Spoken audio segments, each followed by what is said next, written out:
Tommy, in today's podcast, I asked you why you named your 1946 Jeep CJ2 a Wilbur. Yeah, that's right. And we're also going to show why it's lost its entire body. But there's a lot more going on because we're going to talk about everything you need to know about the best-selling car in the USA. And we've got maybe some exciting news. We're bidding on another car. Yeah, should we buy a first-generation Ford Explorer and name it Wilbur? No, not Wilbur. The Jeep is already Wilbur. Name it Perry. Carrie. Perry is the P38 Range Rover. Terry's a Tercel. The Explorer could be Carrie. So we've got a lot of confusing names in today's podcast. But we also have a really fun discussion about how I might go bankrupt trying to fix an old Jeep and how the company might go bankrupt trying to buy an old Explorer. I'll say we name it Harry. All right, let's get right into the podcast. Hey, Tommy, I'm driving into work this morning. Yep. And I almost got hit by a Wrangler. Oh, boy. I was parked at that stoplight right by our house. And I'm just sitting there listening to my podcasts. And all of a sudden, I look in my rearview mirror, and there's this that is like coming right at me and doesn't look like they're going to stop. Whoa. And it was driven by a lady. Okay. So I actually drove out into the intersection. Whoa. Before she figured out that there was a car that was stopped at the stoplight. Wow. And then I look in my rearview mirror, and guess what? What? Guess what she was doing? Texting.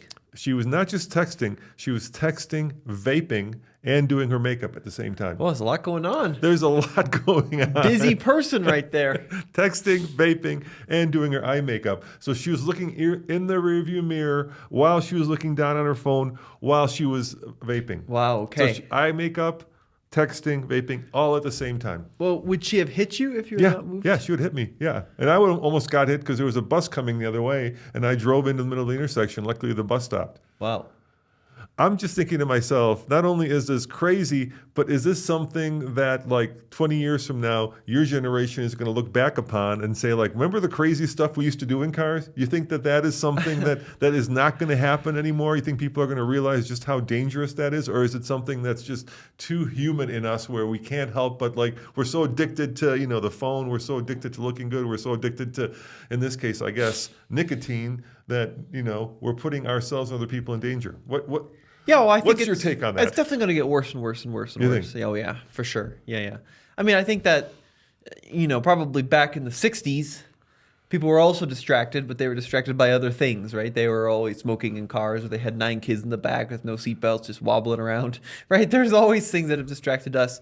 But I think today it's in some ways worse because now people can rely on automatic emergency braking and lane keep assist and lane centering, and then they're able to, be more distracted and still operate their cars. Yeah, I don't know. So I remember I asked your grandma when I got a little bit older, why didn't you guys know that? So your grandfather smoked a lot. Sure. And in fact, I remember when they moved to Switzerland from the Czech Republic and they bought their very first new car, which was an Opel Record. Uh-huh. Remember this car? I do, yeah. Okay. Well, I don't personally remember the car, but I do know of the car. Of the car, yeah. So they had a Skoda, and they bought this Opel Record as a way of showing that they had finally made it in Switzerland. And I was just a little guy. I was like 5 years old at the time. And my mom, your grandma, didn't smoke, but your grandfather smoked a lot. And one of the things that they did to celebrate buying this car was my mom lit up a cigarette. To help celebrate the fact that they had this car. Uh-huh. So now there's a brand new car with the brand new car smell, and they're both chugging away on cigarettes to help celebrate this. And now fast forward 30 years later, and I asked my mom, didn't you know that this was bad for you? And she was like, no, we had no idea that smoking was bad for you. We just felt it was kind of normal. Just like, when she got pregnant, they celebrated it by having her drink champagne. That was another thing. Right. You see what I'm saying? Back then, I guess it was normal for people to, and I'm wondering, was it normal? Or was it just something that they knew was bad? This woman, I'm sure, knew that it was bad to text, vape, and do makeup, and yet she did it anyway. Yeah, but it doesn't stop people. But do you believe your grandmother when she said we didn't know that it was bad? Or do you think that they maybe knew that it was bad, but because it was part of what you did at that time, that they did it anyway? Yeah, I mean, I think the result's the same, right? It doesn't really matter if they knew or not. They kept doing it, right? People still smoke today, even though we know it's bad. So, yeah, I mean, I don't think it's going to get better. I think that it's just going to kind of I think it's going to get worse, especially now that we're all consumed and everything online is on our phones. So Yeah, distracted driving's bad, but thankfully, or maybe not thankfully, the cars are getting safer. So like if that lady was in a new Jeep. It wasn't a new Jeep. It was a YJ. Yeah, well, that was you're screwed. But she probably would have hit you. She probably would have stopped before hitting you if she was in a new Wrangler because they've got emergency braking, right? Yeah. So that would have slammed on the brakes or at least minimized a potential accident. Well, guys, welcome to Cigarette Chat. Yeah, exactly. No, this is Car Chat. Thanks for joining us. Today it's Tommy and myself. And today's topic isn't distracted driving, but it is the RAV4. I want to welcome all of our Patreon supporters. Sorry about the little late getting going. We had some technical issues, which we sorted out. So if you want to participate in this live conversation, you can do it by where? By going where, Tommy? Patreon.com/TFL Car. And we've got a bunch of Patreon supporters that make this show possible, and they can watch the stream live, which is very cool. So big thank you to everybody who helps us out on Patreon. Even the tiniest donation is worth hundreds of thousands of views. So we really appreciate all the people that support us. Yeah, and today's topic is not, like I said, dopamine addiction or cigarette smoking, but it is the new RAV4, which is the most popular car in the world, as Jeremy Clarkson would say. Yeah, I thought it was the sorry, Model RAV4. Y. What did I say? I think it's the Model Y. The Model Y was the most popular car in the world, but it was surpassed recently by the RAV4, which is also the most popular car in America. So you're saying that globally for a while there, they sold more Model Ys? Yep. And wow, that's crazy. Yeah, for a Unreal. while. Yeah. Tesla was on a tear. Maybe that was why their stock is so incredibly overvalued, in my opinion. But anyway, right now it is the RAV4, and they just introduced 3 new versions of it. Yeah, so the Toyota's kind of going all in on the RAV4, which makes sense because they sell like, I don't know, I think it's like 400,000 or 500,000 RAV4s it's like a year. 450,000 last year. Yeah, it's a huge number. It's a huge number. They build them in like 3 factories to keep up with demand. So typically Toyota has a few different other core models. They have like the LE, the XLE, XSE, Limited. They've got the plug-in hybrid version. But now they're kind of trying to separate some of the models into their own little sub-model/brands. So what we're looking at now is we've got the core models, so LE, XLE, Limited, and maybe XSE too. Then you also have the this new sporty model called the GR Sport, which is supposed to be like its own little thing over here, like the high performance version.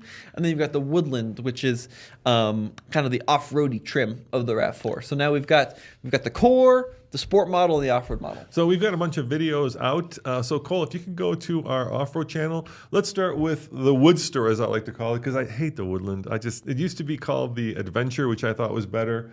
But Toyota said that, or it used to be called the TRD, but Toyota basically said that they're no longer going to call it the TRD because that's going to be a moniker they're going to save for body-on-frame vehicles. So now what you're looking at here, if you're watching this on YouTube or if you're listening to it as a podcast, then you can head on over to TFL Talk and watch it as a video. We're looking at the new Woodland trim. Tommy, what did you think of this? Well, you know what's interesting is they use Woodland in the old one too. Did they? Mm-hmm. I thought it was the Adventure. Cole, if you want to close out here and then go to that little tab you had open, these are the 25s. Yeah. Look at that, Woodland. Oh, look at that. So I don't think it's a very common trim, but they did actually do a Woodland in the current RAV4. But now in the new one, they're kind of going much, much further than in the old one. This is the old RAV4. Now let's go back to the new one, Cole. So let's go back to the video because you got to drive it off-road. Now, unfortunately, what happened was the program for this, that is not it. There it goes. The program for this vehicle happened in Arizona, and they had like flash flooding in Arizona, in Phoenix of all places. And so they kind of had to switch the off-road course. And let's face it, if you're watching this, it's kind of a dirt road. Yeah, the off-roading was incredibly, unbelievably mild. But I don't think there's much more you can do with the Woodster, as you call it, Dad. Thank you. Because this is mostly an appearance package. So you get different front fascia, you get little rigid off-road lights, which is nice. You get some interior trim, some bright accents on the inside. You got a roof rack, which is cool with the crossbars. But in terms of off-road capability, the main difference between the Woodland and the standard one is going to be a set of mild terrain tires and wheels.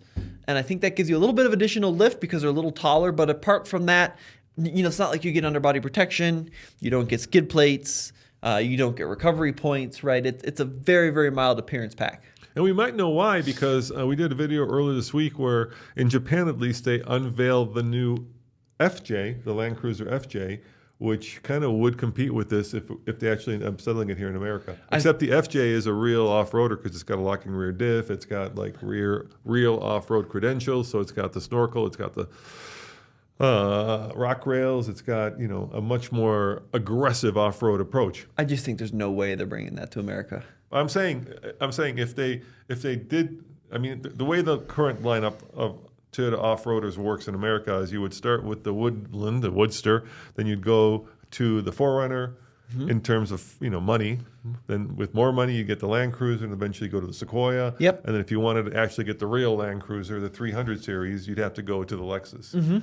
But there might be an argument being made here that this is me, conspiracy theory Roman here, that if you are going to have a true off-roader that slots in, let's say, the $30,000 to $45,000 range, then you would want to keep the RAV4 relatively more on-road worthy and just have kind of an appearance trim versus having a real off-roader so that there is room for that new FJ to slide in underneath the 4Runner. That's my conspiracy theory. It's a fun thought, but I just think that it's too much. Yeah. Right? Because then you've got the 4Runner directly competing with the smaller Land Cruiser. And then the bigger Land Cruiser is not that much bigger than the smaller Land Cruiser. But the 400 already competes with the 250. But not on pricing. I mean, on pricing. A little bit, but it starts at 40. They overlap. Just a little, though. Not that much, not that little. Ours was 57,000. Yeah, I guess. And the Land Cruiser starts at 55. Realistically, now it's 58. They raise the pricing, but the 4Runner starts at like 40. Yeah. So that's a big difference, right? And this thing's going to be 40. Yeah. Right? The Woodland. Anyway, that's my theory. You might be right. I might be, barking up the wrong tree, but why not? Toyota, bring the FJ. I think I would certainly be much more interested in it than this Woodland RAV4. Let's go back to this one. Let's talk about it some more. So the big news, of course, for 2026 is what? That all RAV4s are either hybrid or plug-in hybrid. Yep, that's right. And I was reading one of the comments. There's not a good approach angle. No. You're kind of batching the plate underneath, showing that the thing does not have a very good approach angle. And I was reading the comments today on the RAV4 videos that came out, and one of the first comment was, "No thanks, I don't want a hybrid." And my first thought, and I actually typed it as a response, is what? You don't like fuel economy, more power? Yeah, I mean that's true. That's a great point. So like you said, every RAV4 is now electrified in some way or another. So like a standard gas one's not an option, which I think is overall a really good thing for the product, because like you said, not only does it have better fuel economy, but it gets like 17 to 23 more horsepower than the old one, and it's able to do that with more power. Plus, it's the Toyota hybrid system, and these things go, there's kind of a myth that you got to replace batteries, but for the most part, we're looking at, on the typical Toyota hybrid, 400,000 miles on the original battery. Yeah, they're very conservative. They really don't fail because Toyota is so conservative on how much of that actual battery pack they use. So batteries really last a long time. If instead of using 100% of its capacity, you use like 80 or 70, but Toyota uses like 50 or 60 typically. So they use a really small chunk of the battery, which means that you're not putting any strain on the battery, which means that it lasts forever. Well, let's also talk about that for a second, because I think people have, and it's very confusing, right? You've got like 14 different kinds of electrified vehicles, everything from pure electric to hybrid to plug-in hybrids to extended range vehicles to e-hybrid to e-revs. Yeah. It's all very confusing. But let's start with the basic hybrid, the thing that the Prius introduced, which is what this has, right? This is a basic hybrid. So if this were a pure electric car, you might have a 70 kilowatt hour battery, which is a big ass battery. Mm-hmm. Now in this vehicle, I believe it's less than that, isn't it? It's like 1 point something. 1.2. So it's a little tiny battery. Mm-hmm. And it's really only being used to help supplement the gas motor. So in between shifts, for instance, or maybe when you're driving slowly and getting going, or maybe when you're stopped at the stoplight, mm-hmm. So that you can keep the air conditioner on. It's not basically getting used more than like the starter battery than the 12-volt battery. So this is a whole different ball of wax than a pure EV. And Toyota has figured this out. In fact, most manufacturers have figured out traditional hybrids where they're just as long-lasting, where they're just as robust, where you get the benefits of more power and better fuel economy. And when I say better fuel economy, I'm talking about really better fuel economy. Like this thing could get like 50 mpg. Well, to clarify, it's more than a mild hybrid. So it's not just the starter motor. Right, I know. And 48-volt system. Like, this is a real... The vehicle can operate on electricity only. It can drive and turn and Like stop. a mile. Yeah, but it like you said, it really is an e-assist system where it'll help you get going. It'll help anytime a gasoline engine is not an efficient way to move a car. For example, starting and stopping, accelerating at slow speeds. That's where the hybrid system comes in and supplements. And so when people get really worried about the fact, and I'm sure our viewers, because you've been with us a long time, are smarter than this, you know this, but this is basically an evolution of the system that the Prius brought to America back 25 years ago. Sure. This is not new technology. No. This has been around, this has been established, this has been perfected. And if you're worried, like that commenter was, that, oh, I don't want a hybrid because it's going to make the car, whatever, less reliable, you're way off base. In fact, it's going to save you a ton. I mean, come on, 50 mpg for that? That's incredible. When I was a young man, your grandfather, I keep going back to that, had an LTD. I think when the gas crisis hit, my dad would have been happy to get like 15 mpg out of that thing. 15. I think the Woodland is like 43 combined, and I think that the Best is like 44 combined. If you get the... Yeah, so maybe you might hit like the high 40s in the city, but they're like mid 40s overall, which is still amazing. Like, that's still an incredible feat out of what's now, pretty big SUV. So the only downside potentially with the Toyota hybrid system is there's no drive shaft that goes from the gasoline engine to the back of the car to power the differential. Instead, they use an e-all-wheel drive system. So they've got the electric motors and the gas engine in the front, and they've got a third electric motor at the back for powering the rear wheels. Now, when they first launched these, that little rear motor was pretty weeny in terms of its output. I remember the Prius that had it. It would only go up to 25 miles an hour. So something like that, yeah. It was basically meant to help you get going in like snowy conditions. Yeah, but the new ones now are pretty beefy and meaty. And the reason they do this is A, efficiency, right? You don't have to spin a drive shaft and deal with that parasitic loss. And then B, packaging, right? It's a lot easier to run a wire down the middle of a car instead of a big chunky drive shaft that takes up interior volume.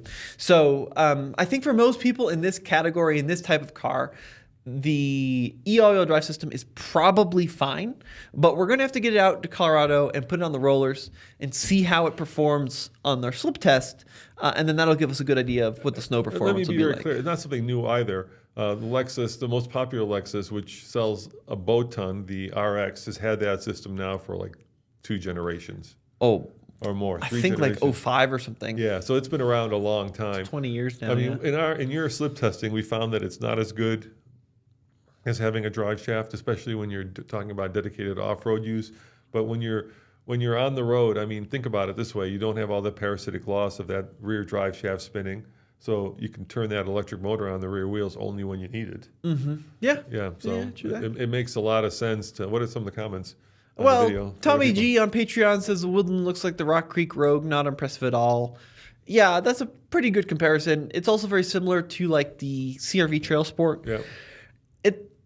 If you actually want to go take your small crossover off-road, there's really only one good option. Yeah, which is the Bronco Sport. Yeah, because that's the only car in its class. Maybe the Forester Wilderness. I've never driven it, but the Bronco Sport can be had with the twin clutch rear differential. It can be had with recovery points front and back, real skid plates. Especially you get the Sasquatch version. It's got some crazy clearance. That's the only one in the category where I'd be like, yeah, let's go take this on a trail. Yeah, and you just said you've never driven it. I mean, that says a lot. I've driven the Bronco Sport, not the Forester. That says a lot about a brand when they're afraid to give it to a channel that exclusively tests off-road, and especially a brand that, purports to be, and I'm talking about Subaru here, very off-road worthy. So, if you want us to prove it and if you want us to recommend it, then you got to loan us one to test it. But otherwise, it feels like we're going to have to go with the Bronco Sport. Shall we move on to the next unusual one, the new one that they introduced? Yeah, so they also went the other way with the RAV4, and they came out with a version called the GR Sport. Yeah, which is... And I don't think our video's out on that one yet. It's not. As of filming. It'll be out tomorrow. But alltfl.com will have all these videos ready to go. But the GR Sport is kind of the opposite direction. So it's a little bit lower than the standard RAV4. So instead of like 8 inches, it's down to 7.5. They've retweaked the suspension in terms of damping. They've added another bar to it. They've stiffened it up.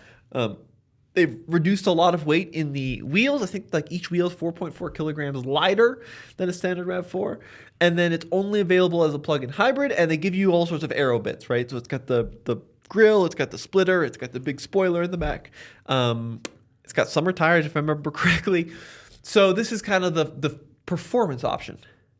Yeah, and it's a little, for me, it's a little disappointing because when we went and looked at it, when they first unveiled it, I thought it had a lot of potential because I thought it's in the tradition of the BMW X5M or X3M. There's a lot of German premium vehicles that, because sports cars are kind of dying now, people want their cake and they want to eat it too. So they want the utility of a crossover, but they also want the sportiness of a sports car, and that's what these things do, and that's what this does. But it really, there you go, there we are. We're showing the unveiling of it. The problem with it, Tommy, is it's the GR Sport. It's not the GR. What does that mean?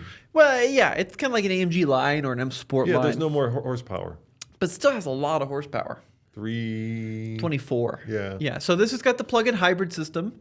So what this is, it's like the 2.5 liter gasoline engine. And then instead of having a 1-ish kilowatt hour battery, I think it's 17 kilowatt hours, or is it 22? I think it's 22. I think it's 22 kilowatt hours. Yeah. So this is a plug-in hybrid. So this is a really big battery. What that means is that they're able to kind of access, more voltage, more capacity. They're able to up the power a little bit, right? So we're looking at 324 horsepower up from like 236. And then, but you could also get this plug-in hybrid in the non-GR Sport. You can get it in the regular. You can get it in like a Woodland, for example, too. So, and you'll have the same horsepower. Yes. The upside to a plug-in hybrid is you can drive like 40 miles on pure electric. I think this one's 48 or 50. Or maybe 50. It's kind of a lot. So the idea with this is you go home, you plug it in at night. You can even plug it in on just a normal outlet because the battery's probably small enough to just charge overnight. And then you can drive to work, you can go to the grocery store, you can take the kids to school all on electricity. You're saving fuel in terms of cost. You're saving intervals between oil changes. You're saving wear on your gasoline engine. You're still driving the car essentially as a full electric vehicle. And then when you do need to extend your journey beyond 50 miles, you've got a normal gasoline engine that'll turn on and take you across country if need be. Yeah, but like I said, I wish they had just gone full GR on it. I wish they'd given it a hot motor or use the power of the battery to give it more horsepower than your standard one. Because at this point, it's basically an appearance package with some small performance gains. 100%. Yeah, and that to me is where kind of the magic falls off. Yeah, it's like the Lobo, right? It does drive different, like it's stiffer. Yeah. It definitely, it's like we drove really three main cars on this press trip in Arizona that Toyota flew us out to. We drove the Woodland, the GR Sport, and the XLE. Those are the three we drove. And actually I drove a Limited as well. But the GR Sport did have the lowest, firmest ride. I wouldn't say it felt like a sports car. The steering was still really light, although it was very artificially heavy in sport mode. They retweaked the EPS in sport mode. But it really, like you said, is mostly a looks fast option. Yeah, it's like there's a little bit of poser to it, right? When you don't increase the horsepower, it feels like the Maverick Lobo, which is this cool sport truck. But the problem with this and the Lobo is, let's say you pull up to a stoplight, and this is a little kid in me talking, and you're sitting there at the stoplight, and you're in the GR, and somebody next to you is in a bog standard RAV4 Prime. Mm-hmm. You're in this GR Prime, and the right light turns green, and you both floor it. You're both going to take off and go at the same speed. And that just seems to me like the most important part of this they forgot, which is adding horsepower. Yeah, no, I can see where you're coming from. I mean, the big thing we don't know about any of these is we don't know the pricing. So Toyota hasn't announced pricing. We do know that the standard RAV4 is going to go on sale starting in December. We don't know how much it's going to cost. And then we also know the plug-in hybrid variants like the GR Sport are coming next spring. But if you had to guess, what do you think that GR Sport costs? Maybe close to 50. Yeah, I think it'll be like 46 or 47. Between 45 and 50, somewhere in there, yeah. Yeah, so it's going to be a lot of money. And for that, if I was looking at a car, I could see myself going with a GR, right? Because you're going to have utility. I mean, a GR Corolla, sorry. You're going to have utility and you're going to have horsepower. Because at 45, you can get yourself a GR Corolla. But that's a pretty tiny car. It is a lot smaller, yeah, of course. Yeah, and it's but they're both all-wheel drive.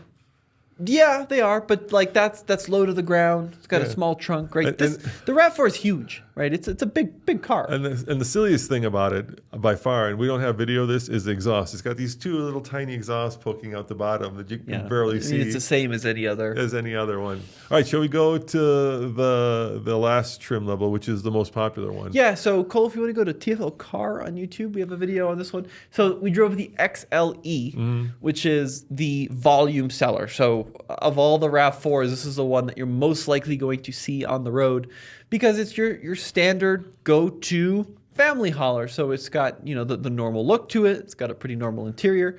And this one we drove was just the base model powertrain, front-wheel drive with the hybrid, which I don't think previously you could get if you wanted front-wheel drive. I think you had to get the gas version only. But now you can get a hybrid front-wheel drive. And this makes sense why they sell so many of these, because it's not an exciting car. It's not trying to be something it's not. It's just a very capable family hauler, grocery getter. It's got a lot of good tech inside of it. It's very comfortable. The biggest surprise of these is they're very quiet and very softly sprung, which I was really happy to see. So they're kind of just like couches going down the road. But it's all going to come down to price for this one with me. Yeah, so we figure they're going to be about the same as the outgoing model. Maybe what manufacturers have been doing recently is they've been increasing the price, but they've been adding features to it. So what they'll tell you is, well, it costs $2,000 more than the outgoing model, but now you get standard sunroof or something, right? Yeah. That's what they've been doing. Hey, can we fast forward in this video to the inside? Because we really haven't talked about the inside. I think people are curious about what the inside looks like. So let's, you're there. Let's look at the interior of this vehicle. This is an unusual feature. Can you go back just a little bit? I think we missed.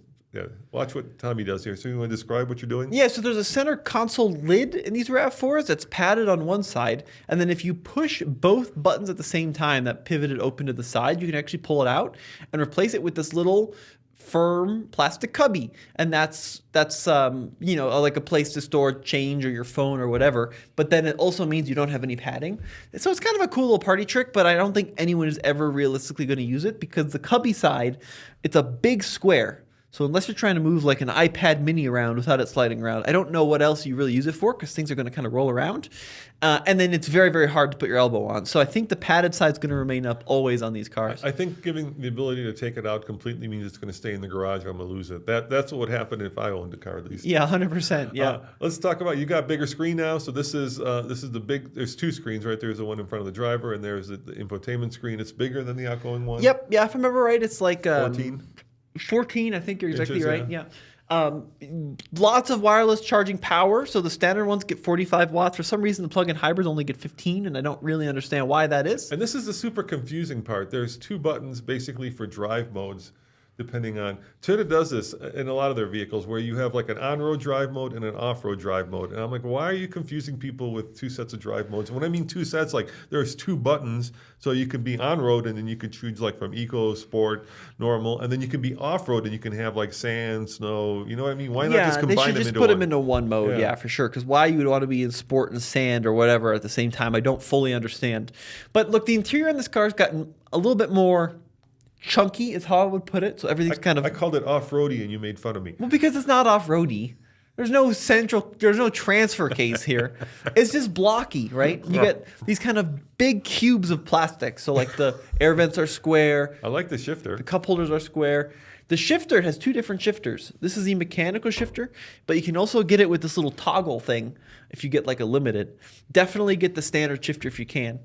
Bigger screens, more technology. You can get them really nicely equipped with sunroofs, ventilated seats, heated steering wheels. You can get them a little bit more basic if you don't want some of those options. You can get a big, small screen, tons of different ways you can spec your RAV4.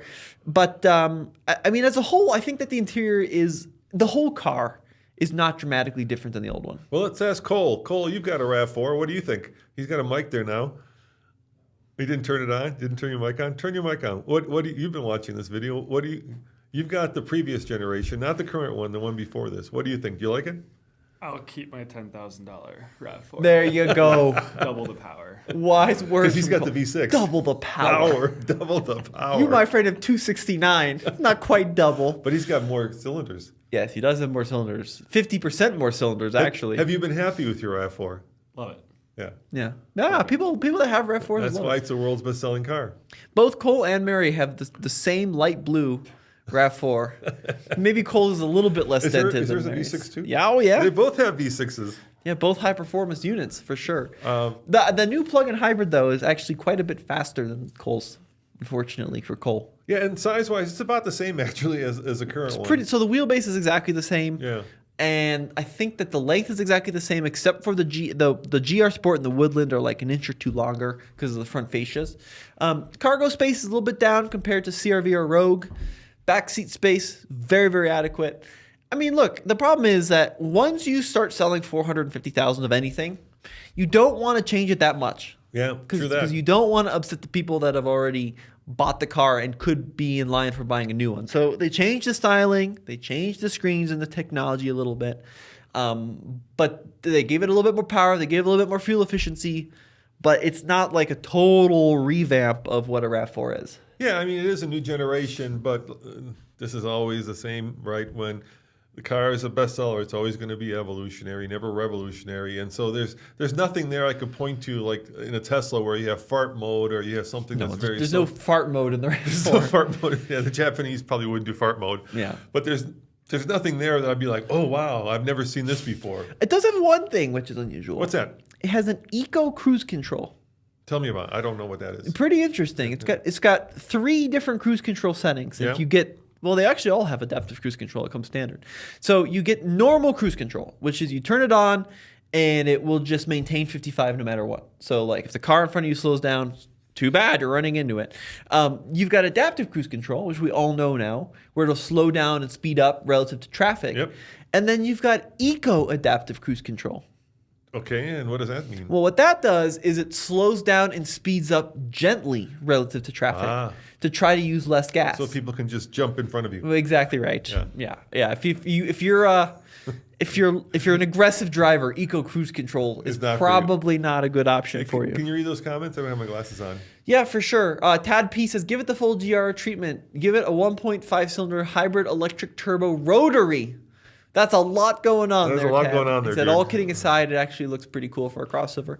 Yeah, I think that, you better get darn used to these because you're going to see 100 billion of them on your daily commute every single day. So, look, how do you think it compares to like the CRV? How do you think it compares to the Rogue? I like his first comment. I'm trying to read it. Not sure why the manufacturers keep putting what amounts to appearance packages on these dirt road capable vehicles, because people buy them. That's why they keep doing it. Yeah, I mean, there's this, especially with both Korean manufacturers and Japanese manufacturers, there's this now huge rush to make everything off-roady without actually giving it real off-road cred. So we just had, and there's different variations of that. Let's talk about that. So let's talk about Honda just lent us a long-term Passport Trail Sport. Mm-hmm. And for the latest generation, they did make it more off-road worthy by giving it serious AT tires. Yep. By giving it recovery points. Yes, yep. By giving it... rock rails. By giving it rock rail. Yep. Standard tow hitch, which is great. But they didn't give it kind of the most important, because this is, I think the Japanese especially struggle with this, and that is more ground clearance, except for Subaru for some reason. Yeah. So when in our testing, the problem is it's got all this off-road stuff, real off-road stuff, but then it's got, I think, 8 inches of ground clearance, and so a big rock is going to scrape the bottom. Mm-hmm. I think it also had some skid plates, right? Yeah, skid plates, yeah, for sure. But for me, the litmus test, Tommy, whether it's a real off-roader or not, is... Of course, does it have a low range? Yeah, and they never do that. They never add, they'll add electronics so that it approximates, different kinds of off-road terrain responses and downhill terrain support. What is that called? Downhill, hill descent control. Yeah, and all this stuff. But if it doesn't have a low range, it's kind of like you're just playing at it. But I don't. That's my bottom line. I don't necessarily blame them for not doing it. All right. Because if you look at like when every automaker started, pretty much every automaker started coming out with mainstream SUVs, like in the late 90s, early 2000s, you had like the Mercedes ML, the Volkswagen Touareg, Kia Borrego even, right? Kia Sorento. All these manufacturers put a low range into these vehicles because the perception was then that people were buying an SUV because they wanted to take it off-road. right? And it wasn't just the Asians; it was also the Germans. The first Touareg. That's what I said. Oh, I didn't know you said Touareg. I Cayenne, had a low range too. Yeah. So there was this perception that like people needed a low range because they were going off road. But then when you actually, I think what the manufacturers did is they started looking at the data and they were like, people aren't taking these off road at all. The problem with looking at the data. Yeah, but it's not. And making your decisions based on data, not based on emotion. Yeah, the problem with that, exactly. I mean, to their credit, like a low range creates a lot of issues if you're building a family car, right? You have this big chunky box you have to somehow put in the middle of the car or incorporate into the car. You've got that not only takes up a lot of space, it adds a lot of weight. I think when the Cayenne went from the first gen to the second gen, it shed something like 450 pounds by getting rid of its low range. They were able to redesign it in such a way. So let's go back even further. So do you remember when like the original Bronco came out? The big Bronco, not the baby Bronco. The OJ Bronco. The OJ Bronco and the Blazer. 78? And the Blazer, right? There was this there was this like zeitgeist in the country where we could do anything, and so we're going to have these big old on and off roaders because that's what America is. Yes. So that came out, and there was this moment in time where that did well, and then of course in the 90s, the Explorer came out, also a low range, the very first Explorer, right? And they simplified it, so they took what was once upon a time big levers and locking front diffs where you had to go manually lock them. Hubs, yeah. And then they simplified it by just pushing a button. Sure. And it sold really well. Right. It did really, really well. And so there was kind of this ethos around, well, we need to have in our range of vehicles, the Touareg, the Borrego, whatever that was called. Yeah. So we need to have this low range thing because this is what, and then all of a sudden. And the GL could be had with the low range? Yeah, the GL could be had with the low range. And then they started, like you said, looking at numbers, and people were like, we're buying these to go to the grocery store, we're buying them to go to work, so we don't need all this. It's heavy, it's complicated, it's complex. And so they got rid of it. So they basically made the cars on rotors. They made them sportier, right? The M versions of the X5 came out. Same thing with Mercedes. Sure. Yeah. But then all of a sudden, like COVID hit, and off-roading like went through the roof, and people all of a sudden wanted to go back to basics and get away from big cities and get away from suburbs. And now they're trying to play catch-up, but they're playing catch-up because you can't redesign the whole car to put a low range into it, but you can stick, parts on it to make it more off-road worthy. But I still think the problem is that people are yearning for the real stuff, right? They don't want the decaffeinated version of their off-roader. They want the caffeinated one, which happens to be a Wrangler or a Bronco, and those are the ones that are selling, and now they're playing catch-up, trying to bring back the stuff that they took out of their cars. That's kind of, I think, where we're at. Yeah, but they just come up with new cars that have it. Right? So your Woodland RAV4 doesn't have a low range. Yeah, I think. I mean, what's Toyota's answer to that? FJ. No, not an FJ. A 4Runner. It's the FJ. Go buy a 4Runner, right? 4Runners are freaking expensive. Yeah, but this is expensive. This is going to be $44,000. Everything is expensive now, right? So this is going to be. And that's why there's a huge hole in the market for a serious, affordable off-roader. This is my theory. Yeah, I mean, what? So you're saying like bring a Jimny here. Yeah. We had a Jimny here. Well, we had the Renegade. No. Go even further back. Oh, the Suzuki Samurai. Yes. But that was in the 80s, dude. Oh my gosh, we're going so far back. That's a whole different time. But it's too small. People say it is too small. I agree. People say they want a Jimny in the USA. No one would buy a Jimny in the USA, or very few people. Yeah, I think the Suzuki Sidekick did okay. That was also small. That was successful because it was bigger than the Samurai, and they give it 4 doors. Yes. Right? Yes. That's what made that was successful. 3-door, but that's fine. Yeah, they did a 3-door, but that's why it was popular, because they added the 4th door, right? That was the key. Like if I went to my wife, like I'd love a Jimny, right? I said, I want to spend $25,000 on a Jimny. Instead, you're going to spend that on that shitty old Jeep. Yes, I will. Tommy, for those of you who don't know, Tommy just bought a 1947 46. CJ 2A? 2A, yeah. CJ 2A. He's going to spend that on that Jeep. But my point is, that's different. Is that true, Cole? Am I right? Well, that's different because I can go to her and say I spent $5,000, and then over the course of 3 months, then spend $25,000. That's a different story. As opposed to just buying it right away. But if I went to her and said I want to buy a new vehicle, yes, that's $25,000. she'd say, well, let's go check it out. And she would take one look at that thing and be like, it's 2 doors. She drives a Fiat 500. Yeah, and she doesn't love the size of the Fiat. Actually, that's not right. She drives a LR3 more. Yeah. than She loves the 500e because it was a free car. Okay. So she loves what the price tag, not necessarily. Yeah, but if I pulled up in this thing, the Jimny, she'd be like, where do I put anything? Right? Why is it so tiny? Well, you got nothing to put in there. What do you got to put in there? She has a ton of stuff to put in there. We just had this conversation with Mary. They just have a ton of stuff they like to carry around. You have no kids. Wait till you have kids. Then you're going to have if and when you have kids, then you're going to have a ton of stuff. She's always moving stuff. She's moving stuff around. She likes to have her stuff in her car. This is too small. But I don't judge her. That's what she likes. No, I'm not. We don't want to judge her. So the reality is, like, this is just too small for most American families. How about the FJ? The new Land Cruiser FJ. Go back to that. It's got but it's 4 hideous. Doors. Oh no, that's a you thing. Yeah, that one she would be fine with. But look at it. There you go. It looks like you put a Renegade in an oven and it went woof. No, but at that point, just buy 4Runner. Why would you get that over a 4Runner? Because it's going to be 30,000. It's not going to be 30,000. It's going to be 30 or 30. Because a 4Runner, you say an SR5. Good luck trying to find an SR5 4Runner under 45,000. It doesn't exist. I don't think any Land Cruiser will ever be priced under 4Runner in the USA. I think branding wise, they can't have a cheaper. Oh yeah, they can. That's going to be cheap. You can already see by the look. A lot of have plastic you seen the inside though? Everywhere. Yeah, it's got a ton of tech. It's got a leather interior. It's got a huge screen.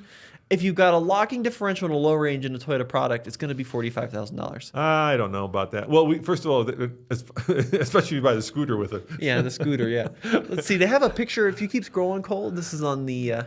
This is the launch of it. If you guys want to watch the video, it's at all TFL. You can see what the new FJ. Why does nobody have a picture of the inside? There's definitely one. There it is. Look at that. Is not a 30. It's got. Why is it so black? Why is the picture so dark? It's got piping on the seats. You're telling me with leather piping on the seat, that's going to be $30,000. Didn't the videographer or photographer have lights? Zoom in for a sec. That is holy. Go no on that one. You think that's AI? Maybe no, that's it's AI. Not. It's horrible. Ignore the darkness. It's just black.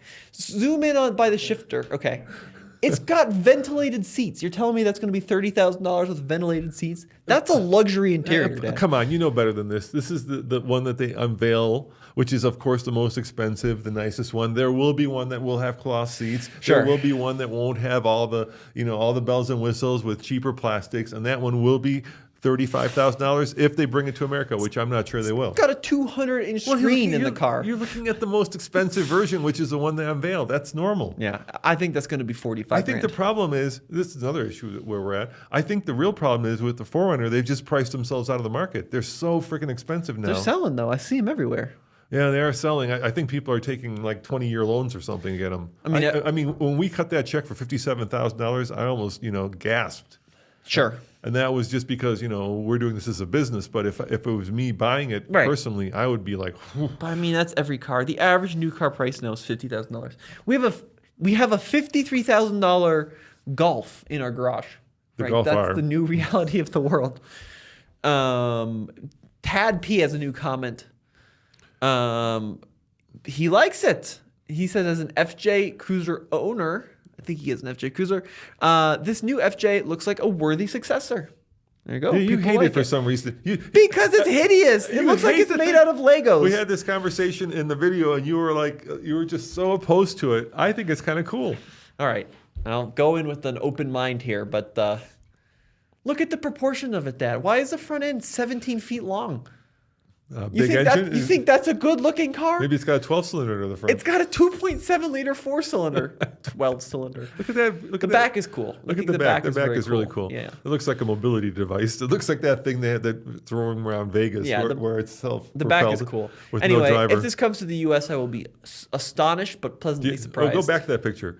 Do you like the square headlights or the round headlights? The round one looks a lot better. Yeah, they're doing the same thing they did with the Land Cruiser. No, I mean, realistically do you think this is going to make it to the U.S.? Most people I see online are saying no way. I think if Toyota were, if they were bold, look, this is the other thing. So Akio Toyota a while ago said no more boring cars. Yeah. And this has become kind of a rallying cry. You see it at Ford too. Farley kind of picked up that gauntlet as well, and he's saying we're not going to build boring cars. Everybody's getting into motorsports. Ford is getting Everybody's getting into motorsports. They are. Everybody's doing motorsports now. It's become like this huge thing. And I'm always a contrarian.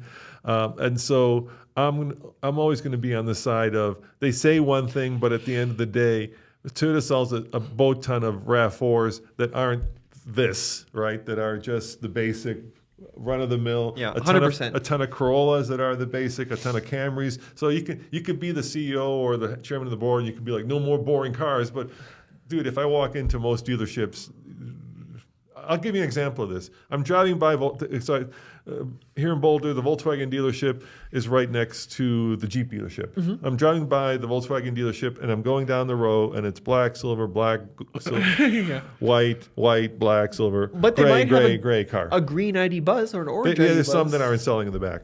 So all the cars are like the most boring color palette possible. And then right next to it is a Jeep dealer, and all of a sudden you've got yellows, and you've got purples, and you've got these crazy colors. And I'm like, that's a car company that is building fun cars. Yeah, for sure. And so the problem is where the tire meets the tarmac, and that is you can say one thing, but until you actually do it, I'm going to hold my judgment. And I see a lot of car companies now saying, we're going to get into car racing, we're going to be doing all this stuff, but yet you look at their product line, and every car is boring and silver, and there's very little like excitement within the brands. Yeah, for sure. I think for once, I agree with you completely.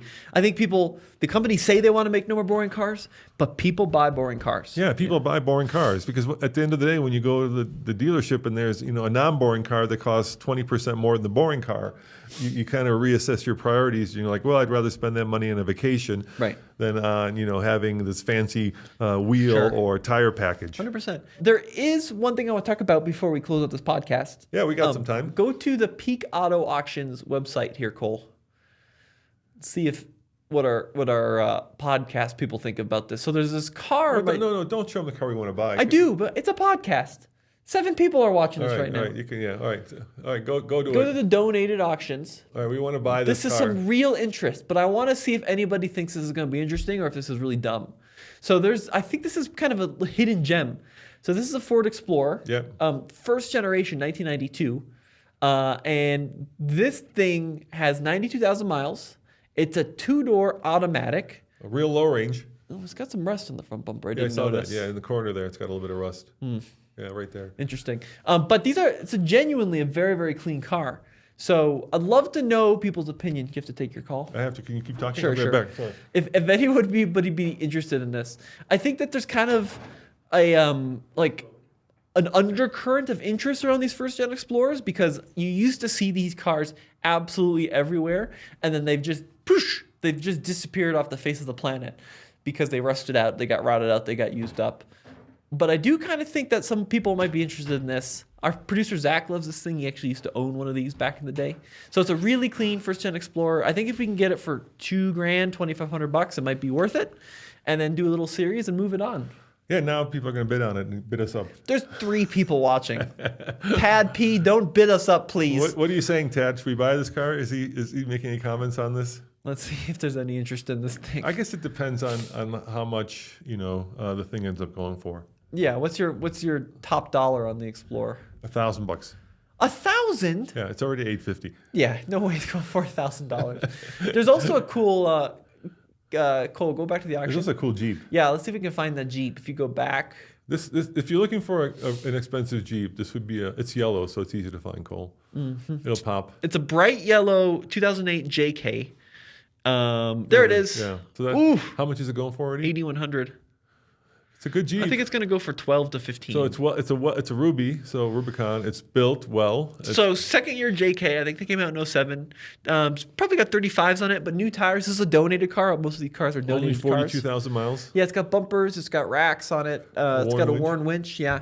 The problem with these Jeeps is they have the 3.8, which people actually say is pretty reliable as an engine goes. But they're kind of a boat anchor. Like they have like 180 horsepower. And they get like 14 mpg if they're in good shape. Well, right now the thing's going for how much? 8,000? 8,100. So it would cost you 8,100 just to build that out. Oh, for sure. It's got a radio, so if you were to actually just buy a JK and try to put all the stuff that's on this one already, it would cost you $8,000. Yeah, this is a really good Jeep. Yeah, that Warren winch is probably $1,500 just for the winch. Yeah. Probably. And that's not including the front bumper that you have to have, right? That's probably a $2,000 bumper on the front of it. But this is going to sell. What do you think? What's your number on this? Well, KBB says it's worth like 12, but this is lifted. Sure. So I don't know how much value I that have has. found, initially when we were buying cars at this peak auction, you could get bargains, but now last week it happened with the Miata. 2 weeks ago. What can you explain that? What was a Miata?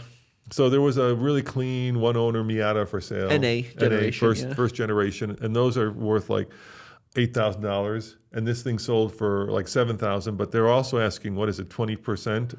I think 18% buyer premium, fee, which is a lot. which is a lot. So even if it sells for, I think it sold for like $6,800 with the buyer premium, you're already at what the market value of the thing is. Yeah, Chad says get the Jeep. There you go. There you go, Chad. There you go. Well, we have to now. Chad Brandt says yeah. get the Jeep. Yeah. I just sold the Tesla, by the way. Oh, good job. Yeah, a so YouTuber's a my YouTuber, Josh West 247. I haven't checked out his YouTube channel, but Josh, thank you for buying the Jeep. He's a YouTuber. Tesla. No, sorry. Thank you for buying the Tesla, our Model S that we bought earlier this year. It's time to move it on, so I'm glad I got a good new home. I sold it for $12,500, Tommy. There you go. Buy the Jeep now. Yeah. Now we've got Roll it into a Wrangler. Yeah, I could just roll into a Wrangler. We always have to have a Jeep. Yeah. We always have to. I have a 1946. We have two. We always have to have a Jeep. We always have to have a Land Rover. We've got two. How many Range Rovers, Land Rovers do we have? I have like 7. Yeah, and 2 Jeeps. No, two, 3 in cases, 4 in the TFL family. Because I've got 2 now. Oh, I bought Perry. I don't know if anyone knew that. I bought Perry. And then So he bought our P38 Range Rover. Yep. Yeah. So this is the Jeep that is now. This weekend, Tommy took the tub off. Basically, do you have that picture, Cole? You want to pull it up? Show people what it looks like now. Yeah, show them. This is the one we were talking about where he spent $5,000 on it, but in the end, you're going to spend another $20,000. Well, I have to. Yeah, I have to figure out what I want to do to this. So this is a 1946 CJ2A that I bought that I wanted to do a little project with, and it ended up turning into a massive project, as always. Now, Case wants me to do everything on it. I don't know if I want to spend $25,000 on this Jeep. I don't think I think you would have been better off just to buy a good one. Well, but I want a project. Yeah, you've got a project. Buying all a right. good one, I'm not doing it to save money. This is what Case and Tommy and Connor did over the weekend. So you saw the Jeep before. This is what it looks like now. And there are some problems. Well, the problem is it has no body on it right now. Well, no, there's other problems. So when you took the body off, what did you discover at the bell housing? Well, I've got that picture too. Yeah, Cole. show them what you discovered. There's a giant hole where the clutch should be. There is also a clutch there. Tommy, you managed to buy a Jeep. There's like what, maybe 5 things that make up any vehicle, right? There's the body, there's a chassis, there's a powertrain, there's a transmission. And out of the 5 things that make up any vehicle, like 4 of the things in this thing are bad. Tires are good. Oh, God. It's got good tires. Maybe. Yeah. It's got good transfer case. But it's got a hole in it. Yeah, it does have a huge hole in the bell housing for some reason. How was I supposed to see the hole in the bell housing? Imagine when you took it underwater. That thing filled up with water. Yes, it did. Can't be good for That's it. probably why the clutch is chattering, is because it's full of sand. But I didn't know that there was a hole in the bell housing. How was I supposed to see that? I'm just saying, you just stumbled onto like the worst 1947 CJ2A out there. So the engine, not great, but the transmission is also not good. Great. The body is throwaway. You're going to make it into a planter. Yes, the transfer case is good. That's good. The axles are fine, and the frame is fine. How about the leaf springs? No, those are not good. No, now the steering box is ruined too. So it needs some things. I'm not saying it's a restored example, but it will be nice. You're going to spend $15,000 on a Jeep that'll be worth 10 once it's all done. So the thing it needs really, like the bare bones, which Case wants me to do all the axles and the lockers and the overdrive underdrive thing, and I mean I think it needs a body. The body's horrible. Yeah, you can get a tub for like $3,000. Yeah, so it needs a tub. Yeah. But the problem is it also needs front fenders because someone had welded the front fenders to the tub, which is a big problem. Then it also needs a transmission because the transmission shot. And it also needs, that's the minimum I could get away with, I think. And the engine work. It needs a carburetor and it needs It needs a distributor and it needs an intake manifold gasket. There's a few things it needs, all right, but we'll get there. All Oh, right. and it needs all new wiring. None of the wiring works. But apart from did that, the guy say that he rewired it? yes, he did. But he rewired. So it almost caught on He fire. rewired it with like spaghetti. Yes, and it did light itself on fire.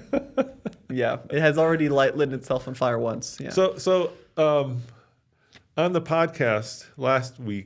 Oh, it also needs a new windshield. Yes. It's got the wrong windshield frame on it. On the podcast, remember I said I was going to sell Perry, which is our P38 line, and I said if you wanted, you could buy it for $2,000, and you did. So now, even though you have this piece of Trash. art next to the barn, now you actually have a drivable, usable vehicle. Yes, as that- if I didn't have any others to begin with. No, but that at least it's I felt like you did well with that. And Perry only needs a new front end, new suspension. Yeah, they all need that. None of the blend doors work, so it doesn't have heat or AC. But it runs and drives. It does run and drive. And the 4-wheel drive works. Yes, and it it's- works great. Yeah, so it for $2,000 to have a running and driving vehicle, and the heater does work. It just doesn't work great. Well, it works. It just doesn't blow anything. It works. It just warms up. wafts out of the dash a little bit. The air conditioning doesn't work. I'll give you that. The air conditioning does work, but once again, it can't get out. It's like stuck in the dashboard because the blend doors have failed. I figured out if you put it And on. it doesn't have a hole in the transfer case as far as where That's true. The transfer in the case bell. is holeless. Yeah. I figured out if you put it on defrost, it comes out 2 of the vents. Well, that's good enough. That's good enough. That'll keep you warm in the winter. It does have heated seats It doesn't work. that don't work. Yeah, but I am very excited about Perry because I'm going to make him into something pretty cool. Yeah, you can Once have I fun finish with it. making the Jeep into something pretty cool. After I finish fixing the Model T. I have a prediction that the Jeep is going to sit there next to the barn for all of the winter. Nope. You know what my goal with that is? What is that? I would love to potentially, if we Yeah. can get it done, drive it to Easter Jeep Safari. Okay, that's a great goal. That would be a fun goal. I support you in that goal. Yeah. You better get going. We better get going. because that's coming up in March. No, I know. So we've We're- got November, December, January, February. 5 months. And I say, if you don't get it done, we take the old military Jeep anyway. We take the one that runs and drives. This one does run and drive. It doesn't. No, it doesn't. Well, not now, but it did. Yeah, It was going. No, I'm saying if you can't get it done, I think we should take the World War II Jeep. You know, David Tracy's doing something very similar to what I'm doing. What's he doing? Taking his i3 No, he's doing something even crazier. into Hell's Revenge. So I think he's with the Utopian partnered with like eBay Motors. Yeah. And he's building one from scratch. Wow, that could be fun. Yeah, so he's got nothing. So at least I have something to start Well, yeah, with. but it's better to start with nothing than the. What do you mean it's better to start with nothing? It's better to start with nothing. Though. You're going to take that down to nothing and start over again anyway. So you might as well just start at nothing. Yeah, but I have some of the bits. It has a frame. That's a good start. Yeah, you have a frame. Yeah, I'll give you that. You got the frame. I And might you need to got get the wheels. frame fixed. The frame's a little rusty. No, it'll be good. I've got a frame and I've got some wheels. That's all you need in a Jeep. Hey, well, guys, come back this weekend where Tommy takes his old Toyota Corolla off-road. Why? Didn't you do that? Didn't you take Terry off-road? What's the Terry video? Where'd you take it? No, I took the Range Rover off road. Oh, I thought it was. Oh, Perry. It was. You God really? damn it. I'm Why so do you confused. struggle so much with Perry and Terry? It's horrible. Perry and Terry. Just stop it What already. do you mean? Because they have nothing to do with either car. Yes, they do. No. It's Terry the Tercel with a T. No, it's horrible. Like It's Perry the P38. Oh, it's no good. We Like, already have a name for the new Explorer, by the way. What's that? Carrie. No, Jerry. Yeah. No, look, we have our. It has to do something with the vehicle itself. I'll give you an idea. Perry the P38. So Terry our the big Tercel. military truck is a giant General, GG. That makes sense, right? It's giant, and it could be like a military thing. Yeah. Terry the Our Tercel. AT4X that is orange is called Pumpkin. Uh-huh. But there's nothing Terry, Perry, Harry, Jerry, Ferry. It has nothing to do All with the good vehicle. names there. Ferry the Ford. oh, God. You already came up with the No, new name. no. Ferry the Ford. I'm always no. All right. So anyway, you've got that coming off. Well, you took that off road and broke it. Yep. Pizza, but And then you felt guilty, so you had to buy it. I broke Perry, so then I bought Perry. Yeah.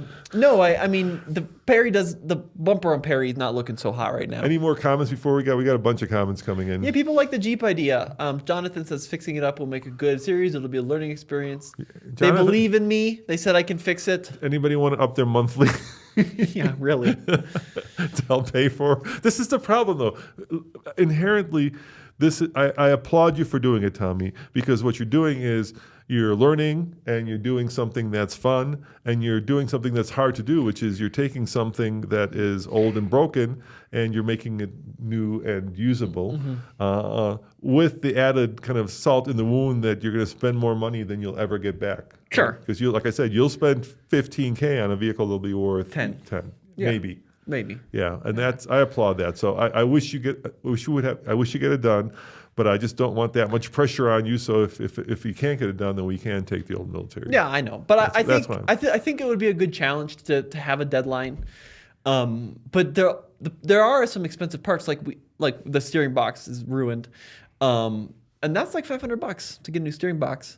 Right, everything's like $500. And then you fall into this trap. This is also a problem where, well, you don't want to spend $500 on a new one, but you could buy a rebuilt one. But the rebuilt one could be just as bad as the. Well, you can't buy new ones anymore. They have to be rebuilt in the steering boxes. But, you can buy new ones. You could for those Jeeps, you could buy anything new, from the tub to anything. I bet you could buy new. The tub is interesting. There's two companies.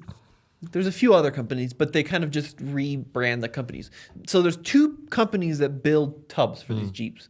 There's a company in India that builds them brand new, which kind of makes sense because they have a huge.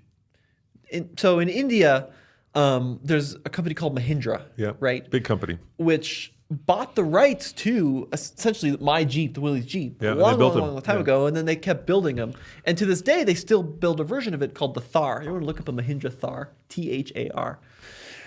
So Mahindra, I think it might be the same company or whatever. They still build the tubs to. Look at that. Right, like that's just a Jeep, clearly, but Mahindra builds it in India. So you got 7 slots, so they do have their licensing. Well, 1, 2, 3, 6. 6. Okay, so not quite 7. One less. There it is. That's essentially what the tub will be kind of like. Remember we were in that when we were in India. India. I remember that. Yeah, we drove in that. Yeah, it drives pretty poorly. Well, yeah. Sure. Yeah. It's an Indian knockoff of a Jeep. Yeah. But so you can still buy the tubs. Yeah. Or the Philippines, they still build the tubs brand new in the Philippines. And then imported, like you said, you can get just a tub. It's like $3K. The tub, we're talking about the body, basically. The whole body. Yeah, but it's called the tub because there's no roof. Because it looks like a bathtub. Yeah. Or you can buy all of it for like $4,500, which I'll probably have to do. With the fenders? That's everything. That's the front fascia? That's windshield. grill, hood, windshield, fenders, all of it. So that's probably the route I'll go down. But then I don't know if, like with tariffs, if I can even get the stuff. Right. Who knows if they're still importing it? So I'm going to call up. What's that company called? Omix. Yeah, but they do the same thing the other companies do. They either buy them from the India or Philippines, and then they resell them. Okay, yeah. And actually, look up KaiserWillys.com, I think, Cole.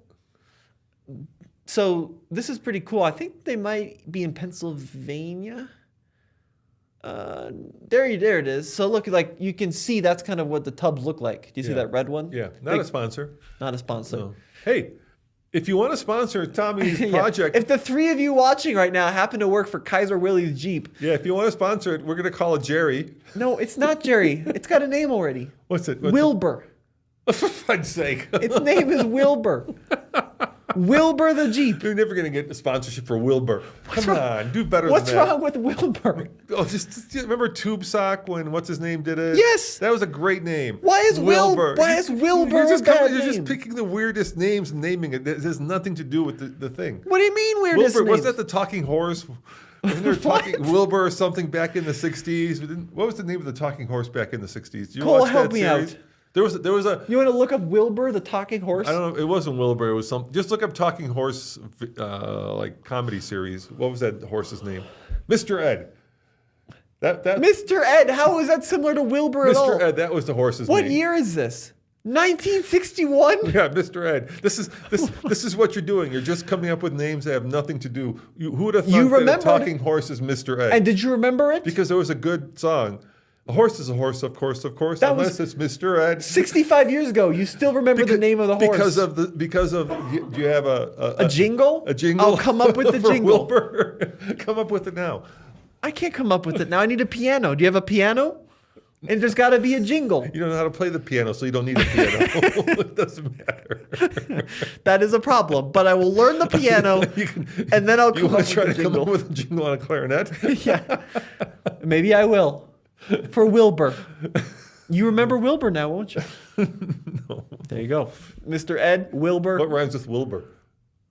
Nothing. Nothing. See, you might as well call it orange.